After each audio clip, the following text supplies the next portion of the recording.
മസ്ജിദിൽ മോഷണം. ചവറ ചോല ജീലാനി മസ്ജിദിലാണ് മോഷണം നടന്നത്. 12 ടാപ്പുകളാണ് മോഷ്ടാക്കൾ കവർന്നത്. 12,000 രൂപയുടെ നഷ്ടമുണ്ടായതായി മസ്ജിദ് പരിപാലന കമ്മിറ്റി ഭാരവാഹികൾ പറഞ്ഞു. പട്ടപ്പകലാണ് ചവറ ചോല ജീലാനി മസ്ജിദിൽ മോഷണം നടന്നത്. വ്യാഴാഴ്ച രാവിലെ 11-നും ഉച്ചയ്ക്ക് 12-നും ഇടയിലായിരുന്നു മോഷണം.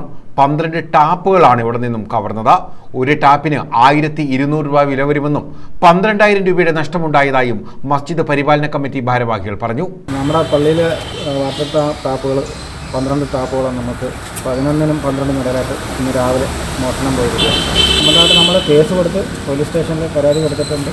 ഇത് ഇന്ന് ലുഹറിന് മുമ്പായിട്ട് ഇവിടെ നമസ്കാരത്തിന് ആളുകൾ വരുമ്പോഴാണ് ശ്രദ്ധയിൽപ്പെടുന്നത്. ആ സമയത്ത് അതിന് മുന്നായിട്ടുള്ള സമയത്താണ് ഈ മോഷണം പോയിരിക്കുന്നത്. നമുക്കൊരു ടാപ്പിന് 1,250 രൂപ വില വരുന്നതാണ് ജോൺസൻ്റെ ടാപ്പ്. ഇത് പള്ളിയായിട്ട് ബന്ധപ്പെട്ടതിനെക്കുറിച്ച് അറിയാവുന്നവരാണ് ഇത് ചെയ്തിരിക്കുന്നതിനാണ് സംശയം. കാരണം എന്ന് പറഞ്ഞാൽ മേളത്തെ മെയിൻ വാട്ടറിൻ്റെ കണക്ഷൻ ഓഫ് ചെയ്തതിന് ശേഷമാണ് ഇവിടെ വന്ന് ഈ ടാപ്പ് ഊരിയിരിക്കുന്നത്. നേരത്തെ ഇതുപോലെ നമ്മൾ പണി നടക്കുന്ന സമയങ്ങളിലൊക്കെ ചെറിയ ചെറിയ സാധനങ്ങളൊക്കെ നമുക്ക് നഷ്ടപ്പെട്ടിട്ടുണ്ട്. എങ്കിലും നമ്മളത് വലിയ വിഷയമാക്കിയിട്ടില്ല.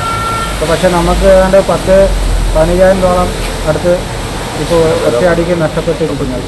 ഉച്ചയ്ക്ക് നമസ്കാരത്തിനെത്തിയപ്പോഴാണ് ടാപ്പുകൾ നഷ്ടമായ വിവരം അറിഞ്ഞത്. നമസ്കാരത്തിന് മുമ്പ് അംഗശുദ്ധി വരുത്തുന്നതിനായി സ്ഥാപിച്ചിരുന്ന ടാപ്പുകളാണ് മോഷണം പോയത്. News bureau, Chavara.